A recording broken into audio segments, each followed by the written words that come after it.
నమస్తే, welcome to Telugu రాజ్యం. నేను మీ రామ్. ఏపీ లిక్కర్ స్కామ్కి సంబంధించి మాజీ ఎక్సైజ్ శాఖ మంత్రి నారాయణ స్వామి గారు అప్రూవర్గా మారుతున్నట్టుగా వార్తలు వస్తున్నాయి. ప్రధానంగా దీని యొక్క పరిసమానాలు ఎలా ఉండబోతున్నాయనే అంశం గురించి మనతో మాట్లాడడానికి ప్రముఖ పొలిటికల్ అనలిస్ట్ కేఎస్ ప్రసాద్ గారు ఉన్నారు. ఆయనతో చర్చిద్దాం. ప్రసాద్ గారు నమస్తే. ఆయన అప్రూవర్గా మారుతానంటున్నారు. వైసీపీ క్యాడర్ నుంచి బలంగా ఆయన ఇబ్బంది పెడుతున్నారనేది ఆయన అభియోగం. ఓవరాల్గా మీ అంశం ఏంటి ఇందులో? ఎవరికైనా కళ వచ్చిందా? లేదా తప్పేల పేపర్లు చూసి ఇంకో పేపర్ కూడా అదే వార్త రాసేస్తే దాన్ని తీసుకొచ్చి నా ముఖానికి ప్రశ్న. ఎవడన్నా అప్రూవర్ కింద మారుతారు? అసలు ఏం జరిగి చచ్చిందని అప్రూవర్లు వేసేస్తారు.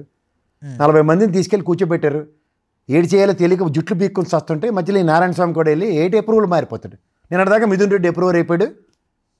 పెద్ద తలకాయ ఎవడో ఆయనే పట్టుకుంటారు. ఎప్పుడరా చెప్తున్నారు వీళ్ళకి జర్నలిజంలో ఏడ చదివాను రావు సార్ అడగండి. నాకు తెలియక అడుగుతా, ఇందులో ఇంత ఐడెంటిఫైడ్ ఫిగర్ ఉంది, దీన్ని పట్టుకొని ఇవాళ దొరికాయి కాబట్టి దీని మీద మనం మాట్లాడుతున్నాం అంటే ఎవరికైనా చెప్పొచ్చు. అవి ఏటీ లేకుండా ఇదేదో చిన్నపిల్లలు హోంవర్క్ ఉండొచ్చు. నేను నా స్కూల్లో మా ఫ్రెండ్స్ ఉండేవారు నాతో పాటు. ఎవడో ఒకటే చేసుకొచ్చేవాడు. ఆ చేసుకొచ్చిన వాళ్ళందరూ మేము ఎక్కించేసేవాళ్ళం పటపటపటమని. అలా తయారు దిక్కుమాల పేపర్ అంటే కాపీ పేస్ట్ అంటున్నారా? అక్కడ ఈవెన్ చార్జ్ షీట్లో కూడా అదే చేస్తున్నారు. కట్టు పేస్ట్. నీ పేరు పెట్టారు రాజకేష్ రెడ్డి, నెక్స్ట్ వెళ్ళి విజయసాయి రెడ్డి కాడికి ఆడికి అదే కట్టు పేస్ట్. జడ్జిల ముఖం మీద ఇసురు కొడుతుండే ఫైళ్ళు. లైవ్ లాల్లో చూడండి వెళ్ళి, అరే కట్టు పేస్ట్ కేసానా ఇదే దిక్కుమల కేసానా అని అడుగుతుండే ఆయన. కొత్త పేరు తీసిరాగానే మాకు రిమైండ్ ఇవ్వండి సార్, ఇడితో నిజాలు చెప్పించేస్తాం అని ఇంట్లో రోజు రాజశేఖర రెడ్డి అంకుశం సినిమా చూడడం అనుకుని సాయి కుమార్ గారిలో వస్తాను రోజును. అంతకన్నా నీకేట్లేదు అక్కడ. సాయి కుమార్ సినిమా చూసి నీతో ఇవాళ నిజం చెప్తాను అని ఎర్రగా కళ్ళు చేసుకుని వస్తుండే అక్కడికి. ఆడైతే అభిలాషల మామలో నాకు తెలియదు తప్ప ఏది తెలుస్తుంది. 40 మంది అభిలాషల మామలను కూర్చోబెట్టి ఈడేమో సాయి కుమార్లోకి వెళ్తాను రోజును. అవుట్కమ్ అబ్బదబ్బ జబ్బ. ఈ మధ్యలో సార్ స్టాక్ అయిపోయింది అనగానే మా విజయసాయి రెడ్డిని పిలుస్తారు. కొత్తగా 4 పేర్లు చెప్పండి సార్ బాగుంటుంది, మనోరంజక కార్యక్రమం స్టార్ట్ చేయండి. అసలు ఈ నారాయణ స్వామిని మొదటే తీసుకెళ్ళి అరే బాబు ఏంద్ర నాన్న నీతో జరిగిందా జరగలేదా, అసలు ఏంటి లెక్కర్ స్కామ్ ఏంటంటే అదేటదే అని అడుగుతాడు ఆయన గ్యారంటీగా. స్కామ్ ఏట్రా మేమేమో అని గట్టి పెద్ద ఆయన కాబట్టి గట్టి గజిరి చెప్తాడు. అదే అయిపోయి దానికి అంతా అయిన తర్వాత తీసుకొచ్చి సార్ వీళ్ళందరూ ఏదో చెప్పారు మీ మీదంటే నా మీద ఏంటి చెప్తారు, నాకే ఏట్లేదు, మొత్తం అంతా పెద్దిరెడ్డి చుట్టూ తిరిగింది కదా అంటే ఇప్పుడు ఏంటంటే పెద్దిరెడ్డి గారు ఆచ్ఛేదంలో వీళ్ళందరూ ఉన్నారన్నది కడుపు మంట ఎస్టాబ్లిష్ చేయాలి. అంతకన్నా ఇంకేట్లేదు.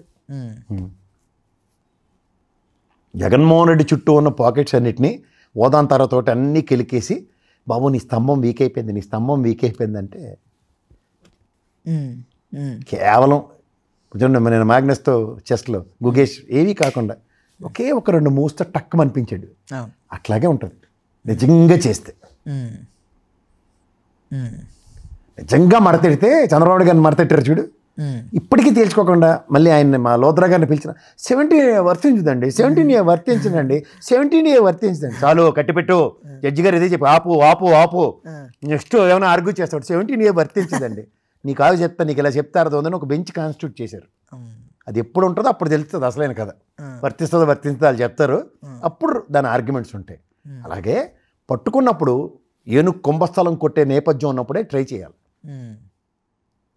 నేను లేస్తే మనిషిని కాదు, అసెంబ్లీ సమావేశాల లోపల జగన్మోహన్ రెడ్డిని లోపల పెట్టేయాలి. మిషన్ ఇంపాసిబుల్ సినిమా చూసావా?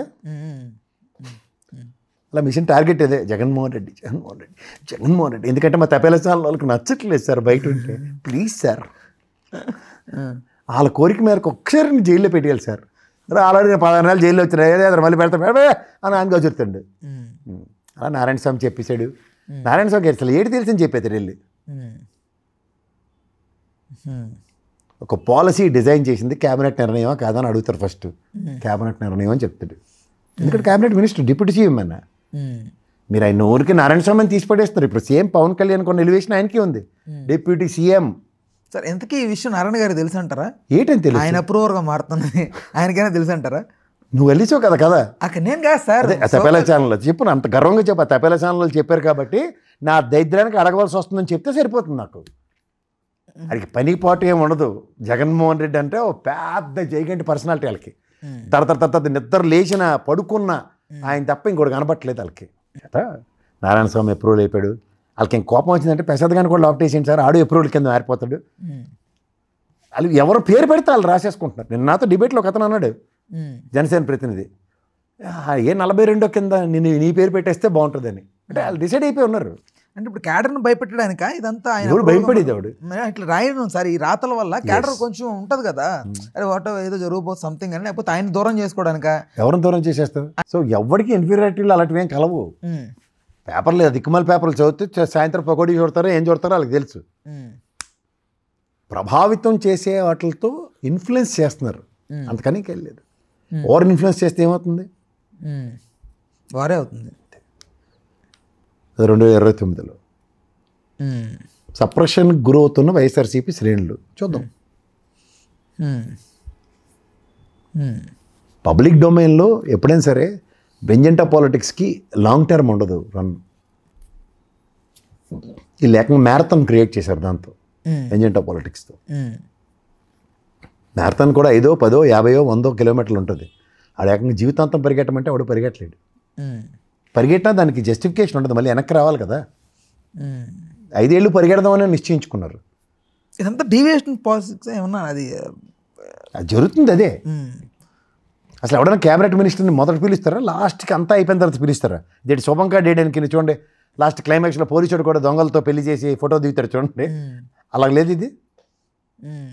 ఫస్ట్ ఈయన కదా సినిమాలో క్లైమాక్స్ చూసారు ఎప్పుడైనా? అక్కడ దొంగ అండి పోలీసుడు పోతే సినిమా మొదలు కానీ లాస్ట్ దాకా ఎదుగుతూనే ఉంటాడు.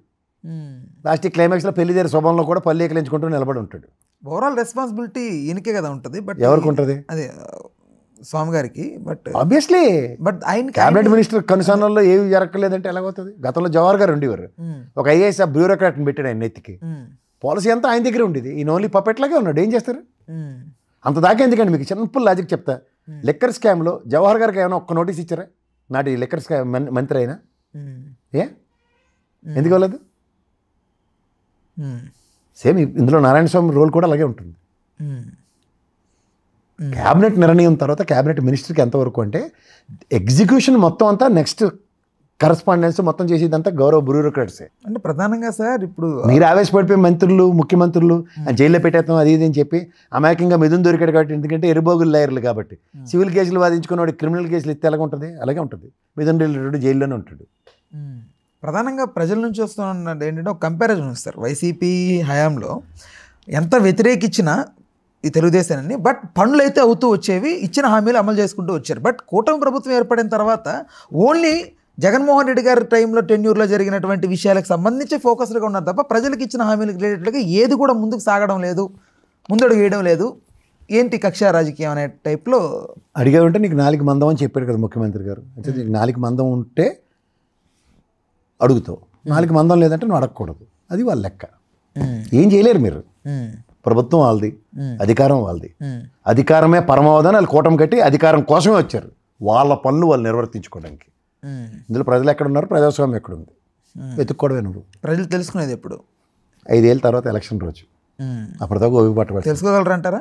తెలుసుకుంటే అదృష్టం, తెలుసుకోకపోతే వాళ్ళ కర్మ ఆల్రెడీ చేస్తాడు. ఇంకో 5 ఏళ్ళు, 5 కాదు 10 ఏళ్ళు, వాళ్ళు 15 ఏళ్ళకు ఉంటామని చెప్పి వచ్చారు కదా పవన్ కళ్యాణ్ గారు. హలో, తెలుగు రాజ్యం ఛానల్ చూస్తున్నారా?